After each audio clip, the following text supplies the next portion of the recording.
ಅದೆಲ್ಲವನ್ನ ದಾಟಿ ನಮ್ಮ ಭಾಗದ ರೈತರು ಕುಂತಾರ, ಗುರುಜಿಯವರು ಕುಂತಾರ ಅಂತೇಳಿ ಅಭಿಮಾನದಿಂದ ಫೋನ್ ಮಾಡಿ ನಾನು ಬರ್ತೀನಿ ಅಂತ ಬಂದಿರ್ತಕ್ಕಂಥ ನಮ್ಮ ಭಾಗದ ಜನಪ್ರತಿನಿಧಿ ಅಂದ್ರೆ ಮಹೇಂದ್ರ ತಮ್ಮನವರು.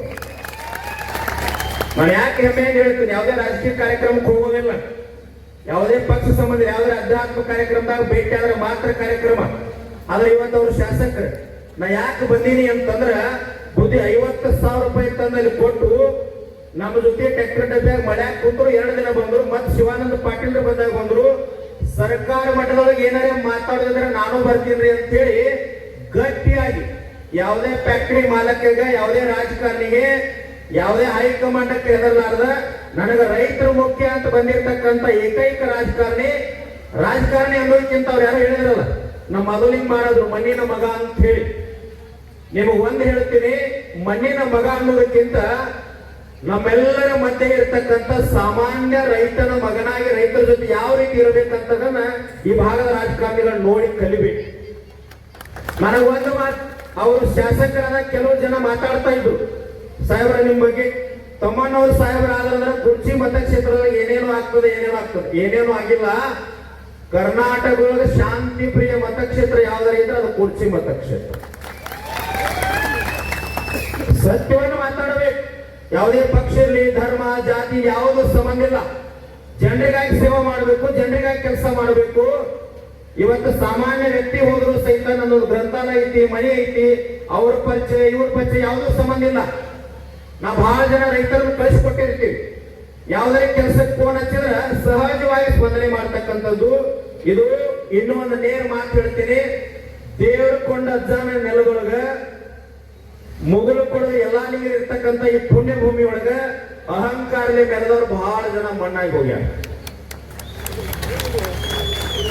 ಸಮಾಧಾನ ಇದ್ದವರು, ಶಾಂತಿಯಲ್ಲಿದ್ದವರು, ಅಧ್ಯಾತ್ಮ ತಳಹದಿನಾಗಿದ್ದವರು ಬಿದ್ದಾಗೂ ಸಹಿತ ಎಲ್ಲಾ ನಿಂದಪ್ಪ ಅಂತೇಳಿ ಮಾನವೀಯತೆಯಲ್ಲಿ ಯಾರು ಅದಾರ ಅವ್ರ ದೇವ್ರ ಕೊಂಡಜ್ಜ ಎಂದೂ ಕೈ ಬಿಟ್ಟಿಲ್ಲ. ಇವತ್ತು ನೀವೆಲ್ಲ ಇಲ್ಲಿ ಕೂಡಿರಲ್ಲ, ಇದು ಶಾಸಕರ ತಾಕತ್ತು, ಭಕ್ತಿ ತಾಕತ್ತು ಅನ್ನಕ್ಕೆ ಇದ ಸಾಕ್ಷಿ ಅದ. ನಾ ಏನ್ ಬಹಳ ವಿಷಯ ಹೇಳಂಗಿಲ್ಲ, ಒಂದು ಮಾತನ್ನ ತಮಗೆ ಹೇಳ್ತೀವಿ. ದೇವ್ರ ಕೊಂಡ ಅಜ್ಜನ ಪುಣ್ಯ ಭೂಮಿ ಅದ. ಬಹಳ ಜನ ಕಾಲಜ್ಞಾನ ಹೇಳೋಗ್ಯಾರ. ಅಮರೇಶ್ವರ ಮಹಾರಾಜರ ಪಾದಕ ಬಿದ್ದ ನಾವೊಂದು ಏನು ವಿನಂತಿ ಮಾಡ್ಕೊಳ್ತೀನಿ ಅಂದ್ರೆ, 1947 ಈ ದೇಶಕ್ಕೆ ಸ್ವಾತಂತ್ರ್ಯ ಸಿಕ್ಕದಂತ ಬಹಳ ಜನರ ತಲೆ ಒಳಗದ.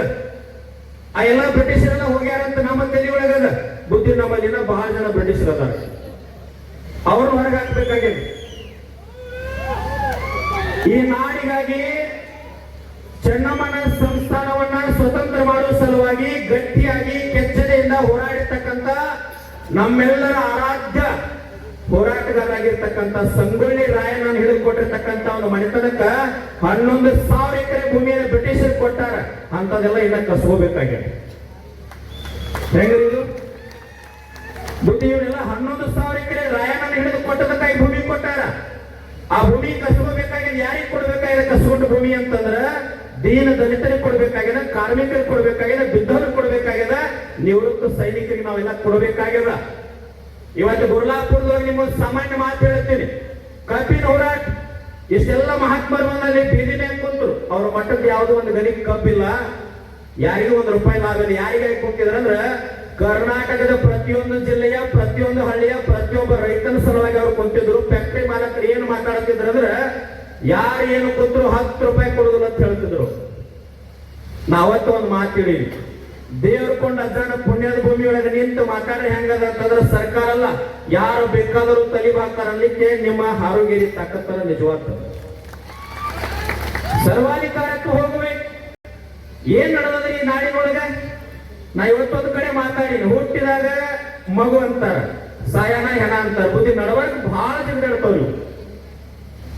ಏನದರಿ ಭೂಮಿ ಮೇಲೆ? ನಾಳೆ ಸತ್ರ ಮಣ್ಣಾಗ ಹೂಳುವಾಗ ಬಾಳ ಗಟ್ಟಿ ಹಂಗಿದ್ರೆ ಶರೀರ ಕೊಡಂಗಿಲ್ಲ, ಸೋರಂಗಿಲ್ಲ ಅಂತ ಕಟ್ ಮಾಡ್ತಾರ. 10 ಫ್ಯಾಕ್ಟರಿ ಕಟ್ಲಿ, ಲಕ್ಷ ಸಾವಿರ ಕೋಟಿ ಭೂಮಿ ಇರ್ಲಿ, ನಮ್ಮ ದೇಶದ ಹೊರದೇಶ ಸಹಿತ ರೊಕ್ಕ ಇಟ್ಟರು ಸಹಿತ ಮೈ ಮ್ಯಾಗ ಒಂಚೂರು ಒಂದು ಸಣ್ಣ ಬೆಳಿ ಉಡ್ದಾರ ಸಹಿತ ಬಿಡುದಿಲ್ಲ. ಲೆಕ್ಕಲೆ ಬದುಕಬೇಕಾಗ್ತದ. ಯಾಕೆ ದೇವ್ರ ಕೊಂಡ ಅಜ್ಜನ ಜಾಗದಾಗ ಮಾತು ಹೇಳಿ ಅಂತಂದ್ರ, ಯಾರು ಕೂಡ ಕಣ್ಣೀರ್ ಹಾಕಿಸ್ಬೇಡ್ರಿ, ಯಾರ ಬಗ್ಗೆನೂ ಟೀಕಾ ಮಾಡಬೇಡ್ರಿ, ನಿಂದ ಮಾಡಬೇಡ್ರಿ. ಏನ್ ಹಿಂದ 4 ವರ್ಷ 2-3 ವರ್ಷದಿಂದ ಏನ್ ಟೀಕಾ ಮಾಡ್ತಿದಾರ ಅದೆಲ್ಲ ಟೀಕಾ ಸುಳ್ಳೈತನ್ಲಿಕ್ಕೆ ಇವತ್ತು ಹಾರುಗೇರಿ ಪುಣ್ಯಭೂಮಿ ಒಳಗ ಮಹೇಂದ್ರ ತಮ್ಮನವ್ರ ಬದುಕಿನ ಗತಿನ ಸಾಕ್ಷಿ ಅಂತ ನನಗನ್ನಿಸ್ತದ. ಇಂಥೊಬ್ಬ ಸರಳ ರಾಜಕಾರಣಿಗಳು ಬೇಕು. ಯಾವ ಪಕ್ಷ ಎಲ್ಲವನ್ನ ಬಿಟ್ಟು ಗುರುಲಾಪುರ ಹೋರಾಟದೊಳಗಾಗಿರ್ಲಿ ಸಾಮಾನ್ಯ ಹೋರಾಟ ಸಾಮಾನ್ಯ ವ್ಯಕ್ತಿ ನೆಲದ ಮೇಲೆ ಕುಂತ ರೈತರ ಸಲುವಾಗಿ ಕೊಡುವಂತ ವ್ಯಕ್ತಿ ಬೇಕು.